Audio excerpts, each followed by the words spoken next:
زندگی بدل دینے والا سچا واقعہ۔ ایک دن میں یونیورسٹی کے گیٹ سے نکلی تو اچانک ایک نوجوان میرے سامنے کھڑا نظر آیا۔ وہ میری طرف ایسے دیکھ رہا تھا جیسے مجھے پہچانتا ہو۔ میں نے اس پر کچھ توجہ نہ دی، لیکن وہ میرے پیچھے ہو لیا۔ پست آواز اور بچگانہ کلمات سے میرے ساتھ باتیں کرنے لگا۔ اے خوبصورت حسینہ، میں آپ سے شادی کرنا چاہتا ہوں۔ میں بہت دنوں سے آپ کو دیکھتا آ رہا ہوں۔ میں خوف اور ڈر کی وجہ سے تیز تیز چلنے لگی تو میرے قدم لڑکھڑانے لگے۔ میری پیشانی پسینے سے شرابور ہو گئی۔ اس سے پہلے کبھی ایسا واقعہ پیش نہ آیا تھا اور میں مدہوش اور انتہائی پریشانی کی عالم میں پہنچی۔ اس واقعے پر سوچتی رہی اور خوف، گھبراہٹ اور بے چینی سے اس رات نہ سو سکی۔ اگلے دن میری یونیورسٹی سے نکلتے وقت میں نے اسے گیٹ کے سامنے پایا۔ وہ مسکرا رہا تھا۔ میں خوفزدہ تھی، اس لیے کسی کو کچھ نہ بتا سکی تھی اور نہ اسے کچھ کہہ پاتی تھی۔ وہ اب تقریباً ہر روز پیچھا کرنے لگا، ساتھ ساتھ چلتے ہوئے کوئی نہ کوئی ذو معنی بات کر کے آگے بڑھ جاتا۔ ایک دن تو اس نے حد کر دی۔ اس نے ایک خط نما لفافہ گھر کے دروازے کے پاس پھینک دیا۔ میں نے اس کو اٹھانے میں خوف محسوس کیا، لیکن ڈرتے ڈرتے اٹھا لیا۔ میرے ہاتھ کپ کپا رہے تھے۔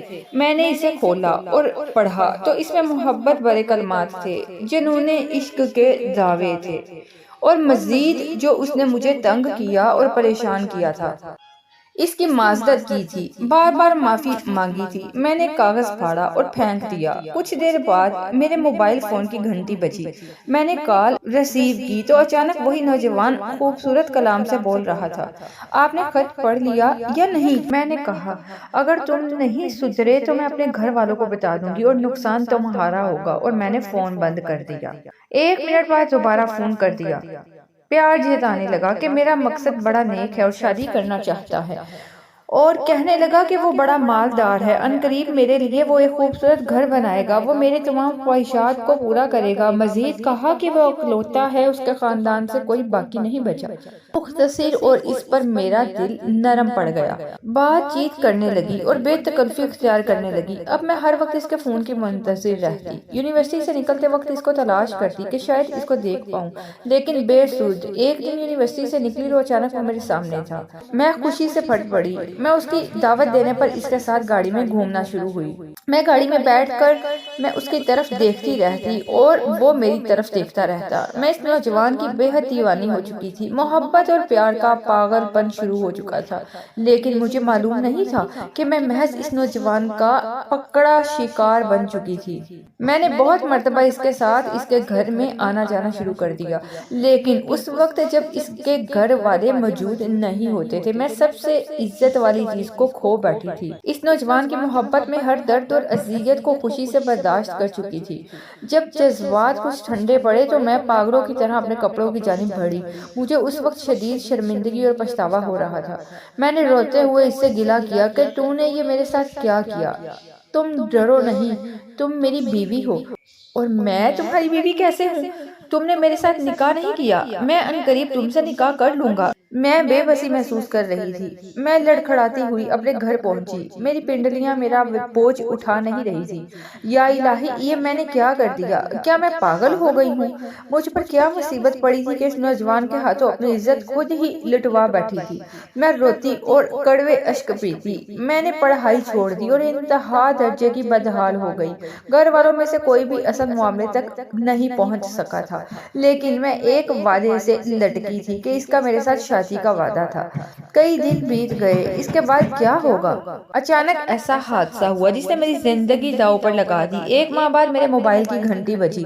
ہاں، یہ اسی کا نمبر تھا۔ میں جھٹ سے کال ریسیو کی تو دور سے اس کی آواز آ رہی تھی اور مجھے کہہ رہا تھا، میں ایک اہم کام کے لیے تجھ سے ملنا چاہتا ہوں۔ میں خوش ہو گئی کہ اہم کام کا مطلب تو شادی کے امور کو ہی انجام دینا ہوگا۔ میں اس کی بتائی گئی جگہ پر پہنچ گئی جہاں وہ اپنی گاڑی میں موجود تھا۔ میں اس کے ساتھ ہی گاڑی میں بیٹھ گئی، لیکن یہ کیا؟ وہ تو انتہائی ترش روی سے پیش آیا۔ اس کے چہرے پہ لاپرواہی اور نفرت کے تاثرات تھے۔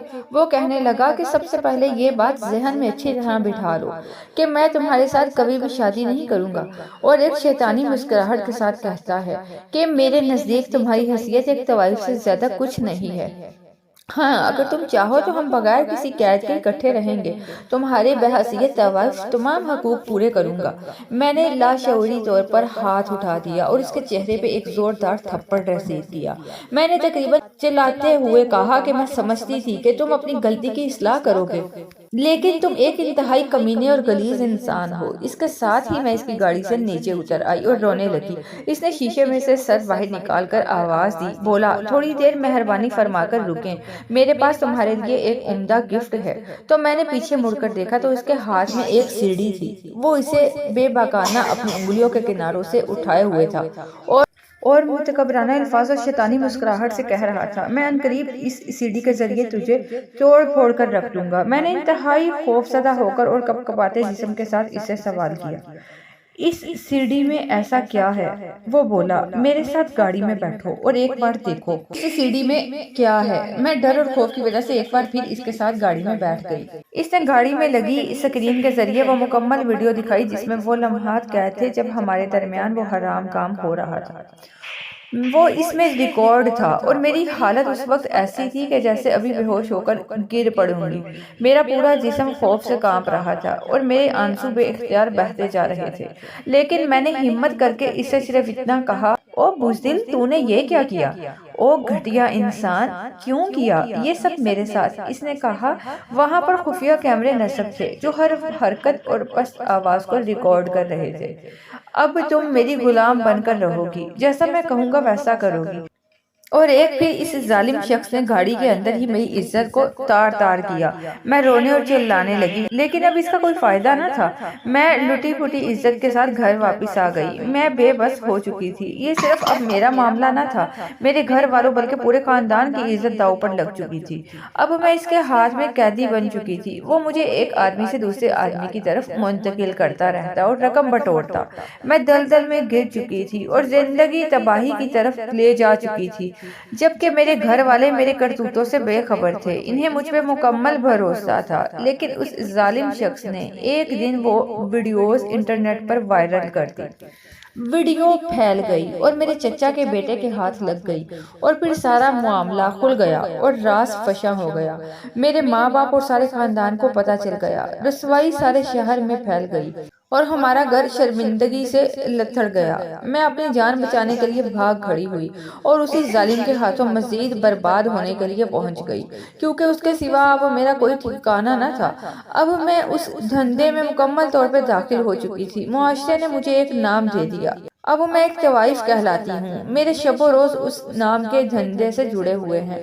اس دوران مجھے یہ بھی معلوم ہوا کہ میرے والدین اور بہنیں دوسرے شہر نقل مکانی کر گئے ہیں، لیکن رسوائی بھی ان کے ساتھ ساتھ پیچھے چلتی رہی اور میں ذلت میں ڈوبی بدکار عورتوں کے درمیان رہنے لگی، اور اس کا ذمہ دار یہ گھٹیا شخص تھا۔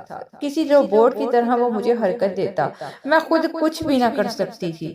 یہ نوجوان مجھ سمیت متعدد گھروں کی تباہی اور اٹھتی عمر کی دو شیزاؤں کے مستقبل کی ویرانی کا باعث بنا تھا۔ میں اس ماحول سے تنگ آ چکی تھی۔ کبھی کبھار میرا دل ڈوبنے لگتا تھا۔ میں بے بس تھی۔ میرے پاس اس گندی جگہ کے علاوہ کوئی اور ٹھکانہ نہ تھا۔ پھر میں سوچ سوچ کر تنگ آ گئی کہ اب یہاں سے کیسے جان چھڑاؤں۔ پھر میں نے ایک حتمی فیصلہ کر لیا۔ اس کے ساتھ میں مطمئن ہو گئی، جیسے اندر ہی اندر سکون محسوس ہونے لگا۔ اب میرا مکمل انتقام لینے کا ارادہ تھا۔ اگلی ہی رات وہ میرے جسم کے ساتھ بھیانک کھیل کھیلنے کے لیے آیا۔ وہ نشے سے دست تھا۔ اسے اپنے آس پاس کی کوئی خبر نہیں تھی۔ میں نے موقع غنیمت جانا اور اس کو چھرا گھونپ دیا۔ وہ پہلے ہی وار میں ختم ہو گیا۔ میں نے انسانی صورت میں ایک شیطان کو قتل کر دیا تھا، مزید معصوم لڑکیوں کو اس کی برائیوں اور چنگل سے بچا لیا تھا۔ میرا انجام یہ ہوا کہ مجھے گرفتار کر لیا گیا۔ اب میں پابند سلاسل اور سلاخوں کے پیچھے ہوں۔ عمر قید کی سزا مکمل ہونے میں چند سال باقی ہیں، لیکن میں ذلت اور محرومی کے گھونٹ پی رہی ہوں۔ اپنے فعل بد اور اپنی زندگی پر سخت شرمندہ ہوں، جس میں سراسر میرا اپنا ہی قصور ہے۔ میں نے اپنا یہ قصہ سپرد قلم کر دیا ہے تاکہ ہر بھولی اور معصوم لڑکی اس کہانی سے عبرت اور نصیحت پکڑے، جو ناکام اور بدنام عاشقوں کے جھوٹے اور بھڑکیلے الفاظ کے پیچھے بھاگ رہی ہوتی ہیں۔ یقیناً سب لوگوں کو اس کہانی سے کچھ نہ کچھ سیکھنے کو ملا ہوگا۔ اس کہانی سے بہت اچھا سبق ملتا ہے۔ آج کل کے حالات میں یہی مسائل کا سامنا ہے۔